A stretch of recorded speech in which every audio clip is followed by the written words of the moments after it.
Would you state your name and your role in the city? Of course. My name is Rosie Dyste, and I'm a project planner with the Community Development Department. I'm in the planning division, and under that, I'm in long-range planning section. Long-range planning.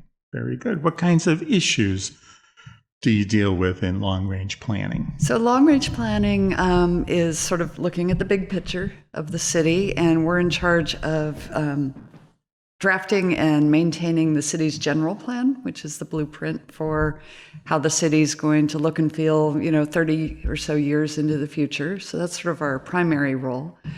We also implement the general plan, so there's a lot of projects that come out of all the different sections of the general plan that we help implement. 30 years in the future, you're a real futurist then. I guess so, yeah. Yeah.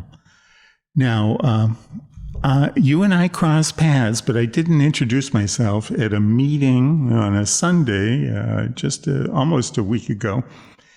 And you made a reference to a housing element. Yes, correct. The state had just approved or is about to? About to. We've got I would call it conditional approval from the state. So the housing element is one of our required elements of the general plan.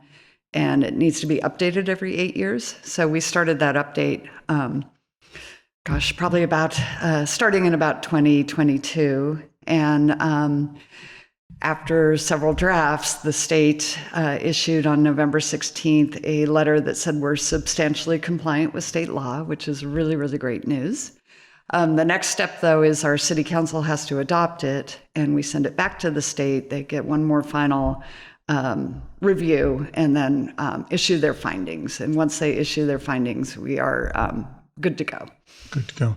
Now, a lot of the state has been kicking back a lot of different cities' housing plans. Am I right? Yes, you're correct. So we went through, 3 drafts with the state.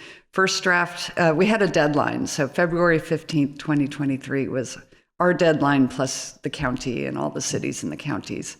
So we got our first draft in by the deadline, but they did kick it back. They had a list of items we had to comply with to be found compliant. So we worked on those, did a second draft, got a second letter with some more items they wanted us to work on. And at that point, we got an offer from our reviewer to meet with us on a regular basis, which was super helpful. So we met with him virtually, probably about once a week throughout the summer. And he actually came here and did a tour with us, which was awesome. We walked around the city, showed him a bunch of great projects that the city has done or is in the process of approving.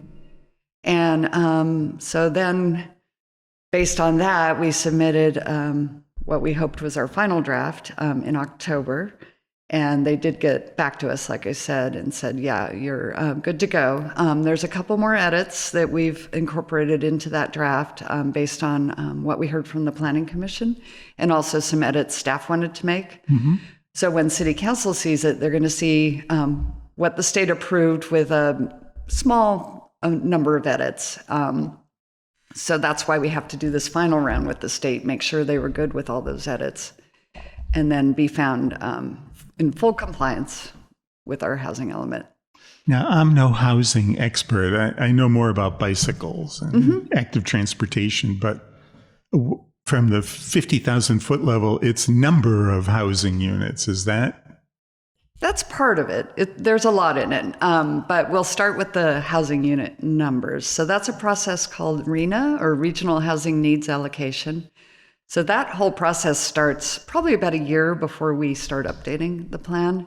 It starts at the state level, and the state looks at all the cities and counties and comes up with a number of how many units do we have a shortage of. I think they look at financial projections and population and things like that. Then it goes to the county, a full number, and the Santa Barbara Association of Governments then has a whole process where they divide it between the cities and the county. So our city got. I've heard of that. Yeah, yeah, the allocation. So our city got 8,001 units, and this go around, I think there was over 24,000 for the whole county. We got the highest number in the city of Santa Barbara, and that's been fairly consistent. We're a job center. We have good transportation, so we tend to get the higher numbers when it comes to the allocation. And so then what we do with that number is we have to show that we have the zoning and the capacity to accommodate that many units. So through our process and our sites inventory, we call it, we were able to show that we do have, with our existing zoning and our other qualifications for getting on the list, that we can at least have the capacity for that number of units. So the city isn't, we don't develop housing. We're not responsible for building the units, but we're responsible for making it possible. Of course, Santa Barbara, the Central Coast, is kind of notorious for having very low occupancy or availability numbers, right? Yeah. I moved here just 7 years ago, and it took, too many trips to Santa Barbara, but there wasn't a lot available. Yes, and I think that's been the case for a long time. I remember when I was came here in 97 and decided to settle here permanently, there was very little inventory of places for sale or rent. But it's been a consistent problem. Just anecdotal, but I tell my friends that prices have doubled in just about 2 years, 3 years. It feels like it. Feels like it, doesn't it? Yeah, it's hard to reconcile, the need we have and the prices and the inventory, and everything's just really tough. But if we can get more units, supposedly, then there'll be more availability and prices might drop. I see lots of apartment housing. Correct. Being created or planned or talked about. Yes. The city initiated a program about 10 years ago, the Average Unit Size Density Incentive Program, or people call it AUD. And that really incentivized more rental units in our city. What's the other three-letter abbreviation with those same letters, though? Oh, that's ADU, Accessory Dwelling Unit. Yeah. Also came in through changes in state law, and we that's been a big part of our housing stock, actually, has been those accessory dwelling units over the past, I think that started in about 2017. And how would you describe an ADU? Oh, it's typically it can be attached or detached from, usually it's in the single unit neighborhoods, although in our city it could be also in our mixed use neighborhoods. A separate unit that typically is about 500 to 800 square feet, and it can be rented out and add to our housing stock. In our city, what we've seen most commonly are garage conversions. I think 70% of our ADUs have been people are converting what they already had on their property, which is, a little less expensive and easier to do than building a new unit. And it's really added to our housing stock. It's been a great program for us. We're today sitting in a 10-year-old condo complex where the units have been for sale. And I don't see a lot of condo projects like this being built these days. Am I just not looking in the right places, or? I think you're correct. Yeah. I don't know all the reasons. I have heard, we have incentivized rental units. So part of that is developers are more motivated because of our incentives to do rental units. And what would be an incentive? Streamline paperwork? Typically, it's more along the lines of some areas of the city, you don't have to provide parking. They are allowed additional height than other types of projects, density incentives, things like that.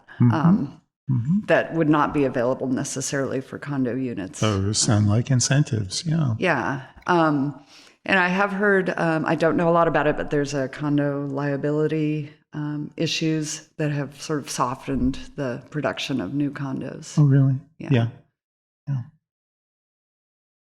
Like construction defects come I think to it's, mind? that's what I meant, construction defects. I don't know a lot about that, but I have heard. While we're talking about this condo building here, Reese settled with the builder and the contractors for over $4 million in construction defects. Okay. But that's all over.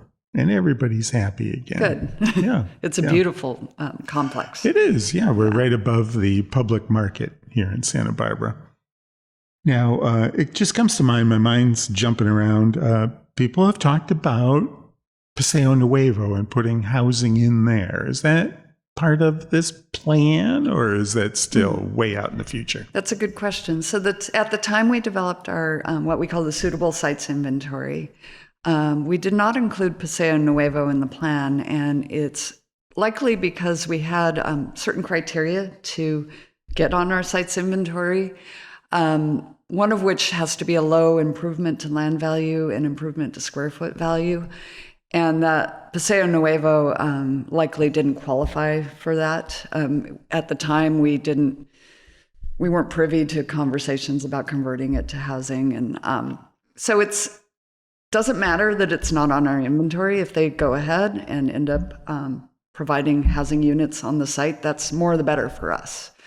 Just because we have an inventory doesn't mean housing will be proposed wherever it's proposed. And if we get sites developing that are not on the inventory, that's great. On State Street, right down by Paseo Nuevo, did they just finish up an apartment project there? They turned, what was the store? Sur La Table? Sur La Table. Yeah. They turned that into apartments? They did, yeah. That's an example of what we call adaptive reuse, where you take an existing building and convert it to apartments. So that's something we have as a program in our housing element to facilitate adaptive reuse. So it's a program we would work on to look throughout the city and determine ways that we can make it easier for developers to do adaptive reuse. There are sometimes building code challenges and things that people need to work through. I imagine. Yeah. But that one was able to move forward and with the Housing Authority project, and they just had a ribbon cutting. Yeah. So that's great. We'd like to see more of that. Yeah, I was going to ask, do you think we will see I hope so, more? especially when our program gets going and adopted. We'll be looking at things like, one of the things with adaptive reuse you have to think about is parking, and the city has open yard standards. So would we remove our open yard standards, for example, to facilitate that? Would we allow unlimited density? So those are some of the things we'll look at. Now, I'm intrigued with housing coming to Paseo Nuevo because I'm a bicycle enthusiast.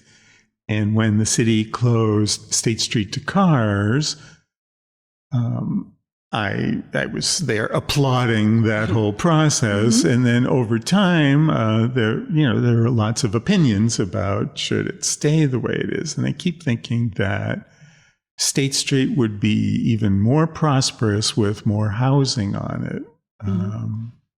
My wife Barbara is sitting behind me. She says she wants a hardware store. If you had residents, if you had density there, it would change the economics of State Street. Am I right? Yeah, I think so. I think it's been a kind of commonly agreed. The more housing we have on State Street, the better, to make it vital. It's more of a 24-hour presence of people there. It would be great. A pet store, a pet food store. Yeah. We don't have a pet anymore, but it'd be handy for residents. It would be handy. And if the more residents we get, I would imagine the more stores like that we could support. Yeah. Instead of, just stores that maybe cater to tourists. Yeah. Upper State Street, too, has some opportunities similar. All right. What have I left out, Rosie? Well, back to the housing element, it's good for people to know that besides just the units and, meeting our state requirements, there's a lot of data in there that might be interesting for people. There's a whole chapter on demographics and what the state calls special needs housing. So we have to look at housing for lower income residents, for people experiencing homelessness. There's a whole list of special needs and how we're going to meet those. But the key to the housing element are really the programs. We have a list of 31 programs to work on over the next 8 years, and they're all aimed to provide more affordable housing, to look at some of our existing ordinances and see how we can amend them to make them more, to facilitate that type of housing. We've identified that one thing the city really needs is a steady stream of funding for affordable housing, and that way we could provide matching grants and loans and such to people who do that kind of work, to developers like the housing authorities and people's self-help housing. And so we are looking at ways to create that permanent source of funding, all kinds of programs. It's going to take a lot of work, a lot of staff time and support from our decision makers to get those moving along and adopted. But we're really excited to get started on those. And those are in Chapter 5. That's a big key.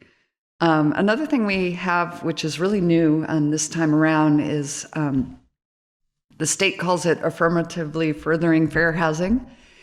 And we have a That's whole a chapter. mouthful. Yes, it is. It's a little hard to say, but it's a whole chapter and an appendix with lots and lots of data about the community and how the city will make sure our housing is also fair. And we look into even areas of the city that maybe have more lower resources. What are we doing as a city to improve those areas? So it's beyond housing. It's like the bike facilities, pedestrian access, parks, things like that. Mm-hmm. Sounds very benign. And yeah. We should be working on things like that. And the whole document, because of all this, it's over 450 pages. So there's a lot to look at. Is there an abbreviated and executive summary of it? There is an executive summary, yes. All right. With your help, I'll have links in the show notes pointing to that, so that if you're watching this online and you want to dig into those details, you just come by the site. And we'd really like the public to remain engaged in the process. We had a lot of public outreach over the last couple of years, and it doesn't just stop once we adopt the housing element. Again, we'll be working on all those programs, coming to Planning Commission and City Council, and we really want the public to stay involved. And, the programs are, I would call it an overview or a blueprint of what we want to do, and the details will be worked out with implementation, and that's where we want engagement from the public. Very good. Well, Rosie, we're wrapping up here. Thank you so much for joining me on the show today. You're welcome. I feel like I've learned a lot. A pleasure to talk to you. Thank you very much. Okay. All right. Very good. Thank you.